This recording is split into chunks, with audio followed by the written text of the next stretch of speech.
का हल करेंगे। तो मेरा पहला प्रश्न है कि संख्या 13 का वर्ग क्या होगा? बताइए भीम। 169। सही जवाब, बैठिए, शाबाश। मेरा दूसरा प्रश्न है कि संख्या 12 का वर्ग क्या होगा? बताइए। 144। सही जवाब, बैठिए, शाबाश। गुरुजी, मैं पानी पीने के लिए जा सकता हूँ? ठीक है, जाइए।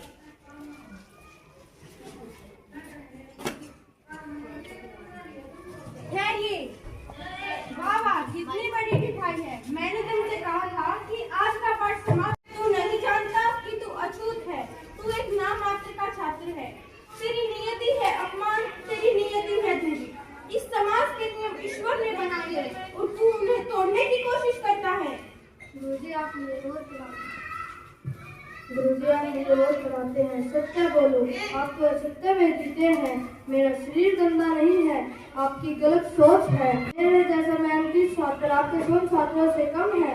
जब मैं आपसे उत्तर देता हूँ तो आप मुझे शाबाशी देते हैं, और जब मुझे प्यास लगती है तो आप मुझे कीड़े के समान धुतकारते हैं। ये कैसा राष्ट्र है जहाँ जन्म भी मृत्युदंड से बड़ी सजा है? मैं कसम खाता हूँ, अगर आज मुझे पानी पीने का अधिकार नहीं मिला तो मैं एक ऐसा राष्ट्र रचूंगा जहाँ सभी लोगों को अपनी गरिमा से जीने का अधिकार होगा। आज यह प्यास मेरी न्याय की आग बन चुकी है। चुप हो जाइए, मेरी कक्षा से बाहर निकल जाइए। आज हम केवल शाही और कागज के पुलिंदे को नमन नहीं कर रहे हैं, हम उस अग्नि परीक्षा को याद कर रहे हैं जिससे गुजरकर भारत ने अपना स्वर्णिम विधान रचा। यह कहानी एक व्यक्तिगत पीड़ा से शुरू होती है जो अब राष्ट्र का संकल्प बन गई। जब एक बच्चे को पानी नहीं दिया गया तब राष्ट्र को समानता का अधिकार मिला। यह कहानी डॉक्टर भीमराव अंबेडकर की है, जिनके दर्द ने इस गणराज्य की नींव में न्याय का सीमेंट भरा। आइए देखते हैं कि अपमान कैसे सबसे बड़ी शक्ति बनता है। डिग्री लेके आया है, ये कोट पहनने से तेरी किस्मत नहीं बदलेगी। जो पढ़कर अपने पैसे खराब कर रहा है, याद रख कि तू एक अछूत है और भगवान ने तेरी एक ही नियति बनाई है, अपमान, अपमान, अपमान। चल छोड़, एक बार अपनी डिग्री तो दिखा। ये लो मित्र। मित्र? तुम्हारा साहस कैसे है मुझको तुम्हारा मित्र बोलने का? मैं तुम्हारा मित्र नहीं हूँ। मैं अछूत हूँ क्या, इसलिए मैं कुछ भी नहीं बन सकता?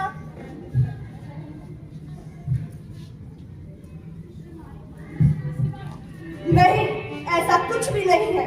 आज मैं ये प्रतिज्ञा लेता हूँ कि मैं इस संपूर्ण देश में समानता का अधिकार सबको दिला के रहूंगा।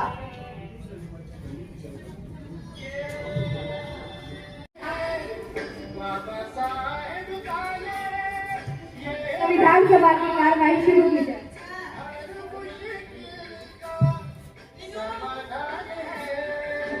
डॉक्टर अम्बेडकर, हम सभी सामाजिक न्याय के पक्षधर हैं, परंतु क्या हमने मौलिक अधिकारों को अत्यधिक कठोर नहीं बना दिया है? इन्हें न्यायालय में लागू किया जाएगा। यदि कोई सरकार बहुमत से कल समानता के अधिकार को बदलना चाहे तो बदल नहीं सकती। नीति निर्देशक सिद्धांत तो केवल एक सुंदर नीति संकल्प है, क्यों न इन्हीं पर बल दिया जाए। क्या यह लोकतंत्र पर अविश्वास नहीं है? अविश्वास? हाँ, यह निरंकुश सत्ता पर अविश्वास ही तो है।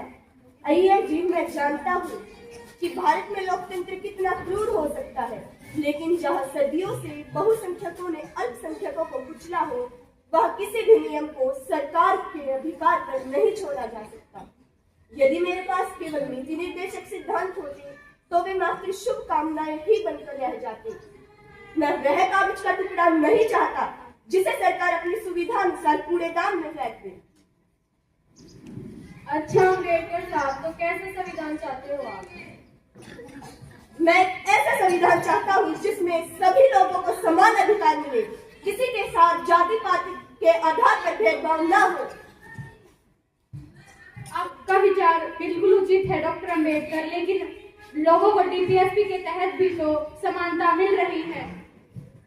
सरोजिनी नायडू जी, मैं आपके विचार से सहमत हूँ, परंतु डीपीएसपी तो सरकार के लिए दिशा निर्देश होते हैं। वे सरकार को कल्याणकारी राज्य बनाने का आदेश देते हैं। वे कहते हैं कि स्वतंत्रता तो तुमने पा ली, लेकिन जब तक तुम्हें समान काम के लिए समान वेतन, निःशुल्क शिक्षा और पर्यावरण की रक्षा नहीं करोगे, तब तक यह स्वतंत्रता अधूरी रहेगी।